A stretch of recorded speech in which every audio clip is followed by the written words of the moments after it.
ഗുരു ഓം നടരാജഗുരുവിൻ്റെ ആത്മകഥാകഥനമായ ഓട്ടോബയോഗ്രഫി ഓഫ് എൻ എബ്സല്യൂട്ടിസ്റ്റ് എന്ന ഗ്രന്ഥത്തിൻ്റെ മലയാളം മൊഴിമാറ്റം. പ്രയാസങ്ങളുടെ കാലം എന്ന അധ്യായം ഭാഗം 3. 2 അപ്രതീക്ഷിത ലാഭങ്ങൾ എന്ന ഉപാധ്യായം. അരിക്കടക്കാരൻ്റെ കടം ഞങ്ങൾക്ക് താങ്ങാവുന്ന പരിധികളെല്ലാം അതിലംഘിച്ചു. അത് 300-400 രൂപയായി. അപ്പോഴാണ് അന്നത്തെ ശ്രീരാമകൃഷ്ണ മഠത്തിൻ്റെ അധിപതിയായ ശിവാനന്ദ സ്വാമിയിൽ നിന്നും അനുകൂലമായൊരു കാറ്റ് ഞങ്ങളുടെ നേർക്ക് വീശിയത്.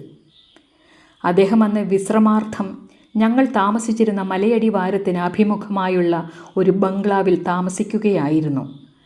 അദ്ദേഹത്തിൻ്റെ സൂക്ഷ്മവും അനുകമ്പാർദ്രവുമായ കണ്ണുകൾ ഗുരുകുലത്തിലേക്ക് പതിഞ്ഞിരിക്കണം. സന്യാസിയായ അദ്ദേഹത്തിന് ഗുരുകുലം കൊണ്ട് എന്താണ് ഉദ്ദേശിക്കുന്നതെന്ന് മനസ്സിലായിട്ടുണ്ടാവും. അന്ന് അവിടുത്തെ ബ്രഹ്മചാരിയായിരുന്ന പിൽക്കാലത്ത് ചിദ്ഭവാനന്ദ സ്വാമി എന്നറിയപ്പെട്ട ചിന്നു മഹാരാജിനെ വിളിച്ച് ഗുരുകുല വിദ്യാർത്ഥികളുടെ എണ്ണമറിഞ്ഞ് ഓരോരുത്തർക്കും ഓരോ കുട സമ്മാനമായി കൊടുക്കാൻ അദ്ദേഹം നിർദ്ദേശിച്ചു. അങ്ങനെ ഒരു കെട്ട് കുട ഗുരുകുലത്തിൽ വന്നു ചേർന്നു. അതിൻ്റെ ദാതാവായ സ്വാമി മാപ്പാക്കണേ, ഞാൻ കുറ്റം സമ്മതിക്കുന്നു. അടുപ്പിൽ പുക കാണാൻ വേണ്ടി അതെല്ലാം കൂടി ഞാൻ അരിക്കടക്കാരന് പണയമായി കൊടുത്തു. ആവശ്യക്കാരന് ഔചിത്യമില്ല, കീഴ്വഴക്കങ്ങളുടെയും അന്തസ്സിൻ്റെയും കഥ പറയാനുമില്ല. ഭാഗ്യദേവതയുടെ 2ാം വരവ് കൂടുതൽ പകിട്ടോടു കൂടിയായിരുന്നു. നിരാശാഭരിതരായ ഞങ്ങളൊരു തീരുമാനമെടുത്തു കഴിഞ്ഞിരുന്നു. പണം ചോദിച്ചു വാങ്ങുകയില്ലെന്ന്. താവോ എന്താണ് വരുത്തിക്കൂട്ടുന്നതെന്ന് കാണാൻ കാത്തിരിക്കുക തന്നെ. അതിനിഷ്ടമില്ലെങ്കിൽ പട്ടിണി കിടക്കാം. ഞങ്ങൾ പ്രാർത്ഥനയ്ക്ക് ഇരിക്കുന്നിടത്തുള്ള നാരായണ ഗുരുവിൻ്റെ ചിത്രത്തിന് മുൻപിൽ ഒരു താലം കൊണ്ടുചെന്ന് വെച്ചു. അങ്ങനെ ദൈവകാരുണ്യത്തിനായി കാത്തിരിക്കുകയാണ്. അത് തന്നെത്താൻ സംഭവിച്ചു. യാദൃശ്ചിക സംഭവങ്ങളുടെ ചുറ്റുപാടുകൾ മറന്നു കളയാമെങ്കിൽ ഞങ്ങളുടെ കൺമുൻപിൽ നടന്ന ആ സംഭവം ഒരു മഹാത്ഭുതമായിരുന്നു. ഞങ്ങളുടെ ആവശ്യം മൂർധന്യതയിലെത്തിയ ആ ദിവസം അശ്വാരൂഢനായ ഒരു സേനാനി അവിടെ വന്നു നിന്നു. പടച്ചട്ടയും ഭാവവും കണ്ടിട്ട് ഒരു തനി ബംഗാളി കുതിരപ്പട്ടാളക്കാരൻ തന്നെ. അയാൾ ഗുരുകുലത്തിൻ്റെ വാതിക്കൽ വന്ന് ഗുരുകുലാധ്യക്ഷനെ 200 രൂപയുടെ ഒരു ചെക്ക് ഏൽപ്പിച്ചു. ജോധ്പൂർ മഹാരാജാവിൻ്റെ സംഭാവനയാണെന്ന് പറഞ്ഞു. ദൈന്യം വായിച്ച കുട്ടികൾക്ക് അവരുടെ കണ്ണുകളെ വിശ്വസിക്കാൻ കഴിഞ്ഞില്ല. ആ തുക ഞങ്ങൾക്ക് ഒരു മാസത്തേക്കേ ഉണ്ടായിരുന്നുള്ളൂ. ബുഭുക്ഷാമൃഗം വീണ്ടും വാതിൽക്കലേക്ക് അടുത്തു വന്നു. ഇങ്ങനെയാണ് സംസാരസാഗരത്തിൽ മുങ്ങിയും പൊങ്ങിയും ഞങ്ങൾ നീങ്ങിയത്. അഹോ നാടകം നിഖിലവും എന്ന ഉപപാഠം. ഞങ്ങളുടെ കഴിവിൻ്റെ പരമാവധി എത്തിയിരിക്കുന്നു എന്നെനിക്ക് ബോധ്യമായതോടെ ജീവിതം തന്നെ ഒരു നാടകവേദിയാണെന്ന ആശയം തോന്നിത്തുടങ്ങി. നെയ്ത്തുകാരനായ നിക് ബോട്ടമും കൂട്ടുകാരും കൂടി പ്രഭുവിൻ്റെ മുൻപിൽ പൈറാമിൻസിൻ്റെയും തിസ്ബെയുടെയും ഭാഗം അഭിനയിച്ചപ്പോൾ അവർക്കും ഇത് തന്നെയാണ് തോന്നിയത്. ഇപ്പോൾ തന്നെ ഞങ്ങൾ നാടകരംഗത്താണോ അതോ നാടകമാടാൻ പോകുന്നതേയുള്ളോ? രണ്ടും ഫലത്തിൽ ഒപ്പം തന്നെയാണ്. ഒന്ന് മറ്റേതിൻ്റെ പ്രക്ഷേപം മാത്രമാണല്ലോ. പലചരക്കു കടക്കാരന് കൊടുക്കേണ്ടത് കൊടുക്കണം, ജീവിക്കുകയും വേണം. അതാണ് പ്രശ്നം. ഒരു നാടകം അഭിനയിച്ച് കുറേ പണം ശേഖരിക്കുക തന്നെ. ഇത് നിരപേക്ഷമായൊരു മാർഗമല്ലെങ്കിലും അനിവാര്യതയുടെ നിരപേക്ഷത, സന്ദർഭത്തിൻ്റെ എതിർ ധ്രുവത്തിൽ നിന്നുകൊണ്ട് നിരപേക്ഷതയുടെ സ്വഭാവം അതിനു നൽകി. ധനാത്മകമായ നിരപേക്ഷത എവിടെ അവസാനിക്കുന്നു എന്നും ഋണാത്മകമായത് എവിടെ തുടങ്ങുന്നു എന്നും ഉള്ളത് പ്രഗത്ഭരായ മീമാംസകർക്കും അർത്ഥവാദ തൽപരർക്കും മാത്രം ഉത്തരം കണ്ടെത്താവുന്നൊരു പ്രശ്നമാണ്. ആവശ്യമുള്ളത് നോക്കിയെടുക്കാൻ യാചകർക്ക് അവസരം ലഭിക്കാറില്ല. അവരോട് നന്മയുടെയും തിന്മയുടെയും ഇടയ്ക്ക് സമനിലയിൽ നിൽക്കാൻ ആവശ്യപ്പെടുന്നത് കടന്ന കൈയാണ്. ആവശ്യം തന്നെ ഔചിത്യം എന്ന ന്യായേന ഞങ്ങൾ ഒരു നാടകം അഭിനയിക്കാൻ തീരുമാനിച്ചു. ആവശ്യം സൃഷ്ടിയുടെ മാതാവ് കൂടിയായതുകൊണ്ട് നാടകം രചിക്കാനും അഭിനയിക്കാനും ഞങ്ങൾക്ക് കഴിഞ്ഞു. അങ്ങനെ ഞങ്ങൾക്ക് വീണ്ടും പഴയതുപോലെ അവസാനക്കൈ നോക്കേണ്ടി വന്നു.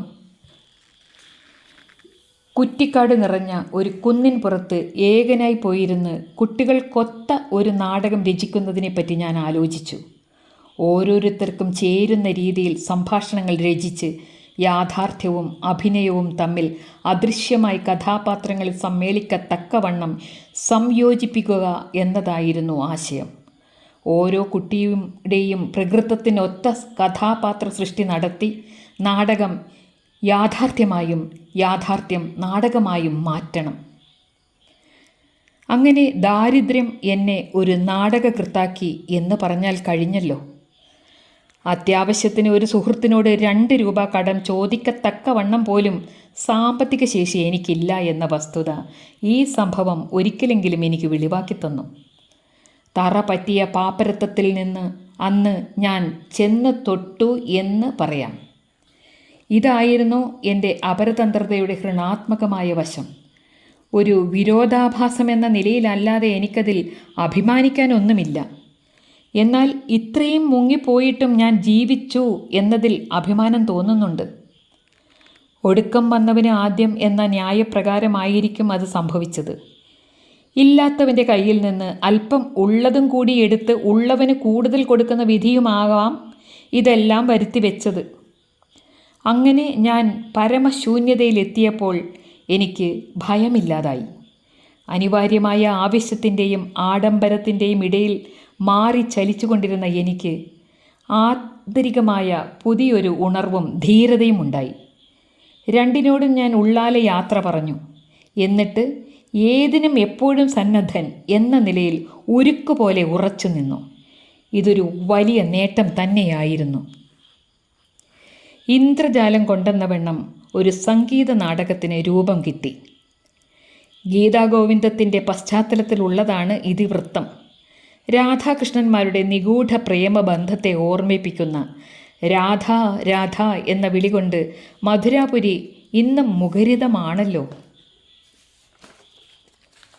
ഞങ്ങളുടെ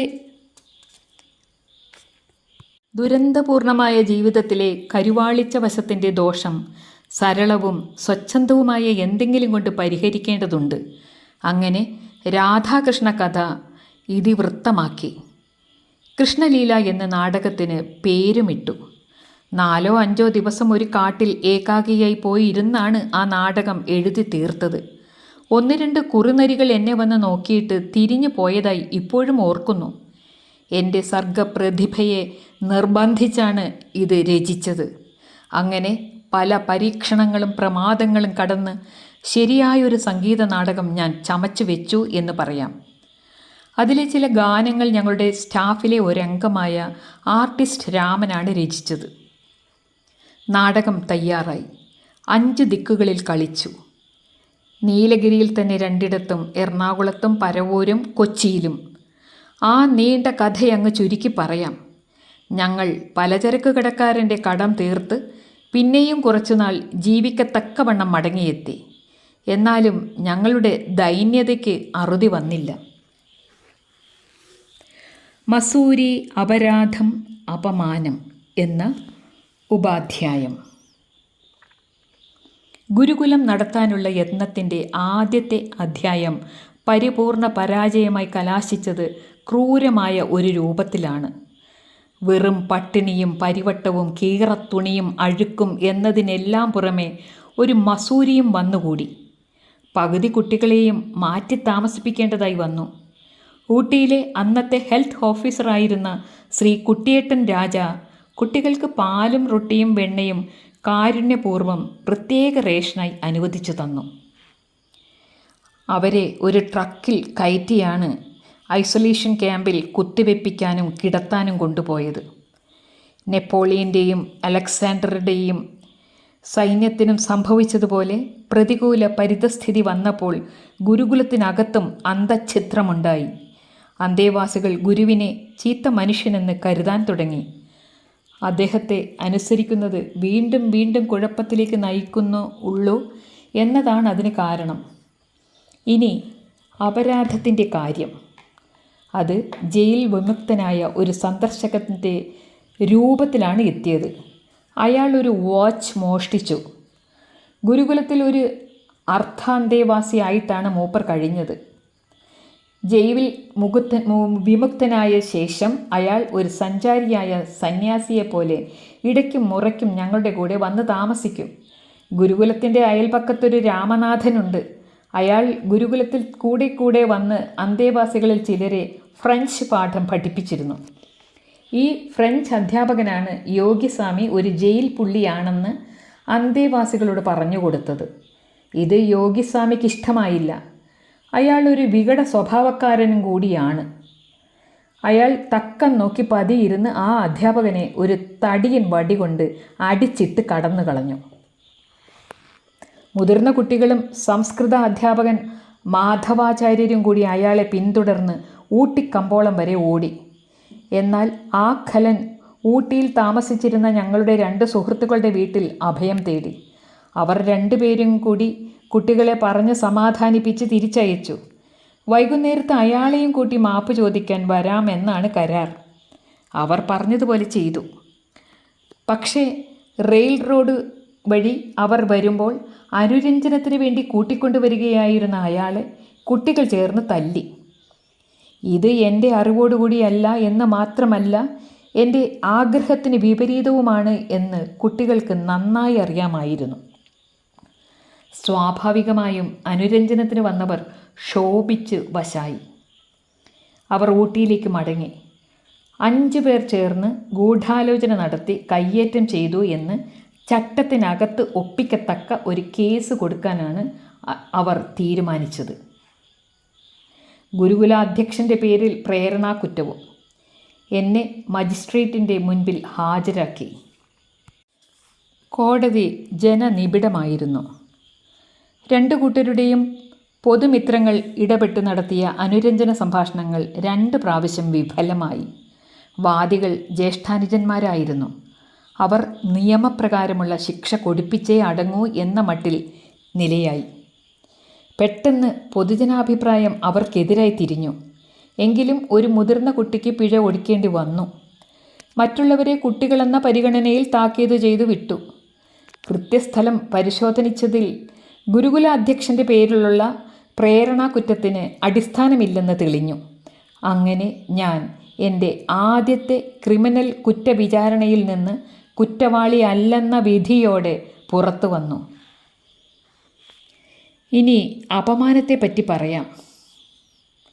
കുട്ടികളെയും അധ്യാപകരെയും എനിക്ക് തീരെ നിയന്ത്രിക്കാൻ വയ്യെന്നായി. ആർക്കും ഒരു ശോഭനമായ ഭാവി കാണിച്ചു കൊടുക്കാൻ എനിക്ക് കഴിഞ്ഞില്ല എന്നതാണ് അതിന് കാരണം. മറ്റൊരു സ്വാമി ഇതിനിടയിൽ ഒരു എതിർ സങ്കേതമുണ്ടാക്കി. എൻ്റെ അസാന്നിധ്യത്തിൽ ഗുരുകുലക്കാര്യങ്ങൾ നോക്കാൻ വേണ്ടി അയാളെ ഞാൻ തന്നെ സിലോണിൽ നിന്ന് കൂട്ടിക്കൊണ്ടു വന്നതാണ്.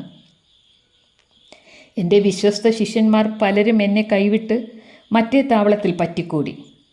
പുതിയ സംഘത്തോടും പഴയതിനോടും കൂറുകാട്ടി പൊതുജനം തന്നെ 2ആയി പിളർന്നു. പരിഹാസപാത്രമായി കഴിഞ്ഞിരുന്ന പഴയതിന് നിലയില്ലാത്ത പതനവും വന്നു. എല്ലാം കുഴപ്പത്തിലായി. നിലം പതിച്ച ഗുരുകുല നേതാവിനെ കുത്താൻ ചില ബ്രൂട്ടസുമാരുമുണ്ടായി. പാട്ട്, നാടകം, സ്ത്രീവേഷം കെട്ടൽ എല്ലാം കൂടി കുട്ടികളിൽ അടങ്ങിക്കിടന്നിരുന്ന ലൈംഗിക വാസന ഇളക്കിവിട്ടു. ഇത് വൃത്തികെട്ട ആരോപണങ്ങൾ എതിർ താവളങ്ങളിൽ നിന്ന് ഉയർന്നു വരാൻ ഇടയാക്കി. അന്തരീക്ഷം ആകെ വഷളായി. ഗുരുകുലം നടത്തിക്കൊണ്ട് വന്ന രീതിയിൽ ഇനി തുടർന്നു പോകാൻ സാധ്യമല്ലെന്ന നില വന്നു. ഇതിനെ തുടർന്നുള്ള പരിതാപകരമായ കഥയാണിനി പറയാനുള്ളത്. പ്രയാസങ്ങളുടെ കാലം എന്ന അധ്യായം പൂർണ്ണമാകുന്നു. ഗുരു ഓം തത്സത്.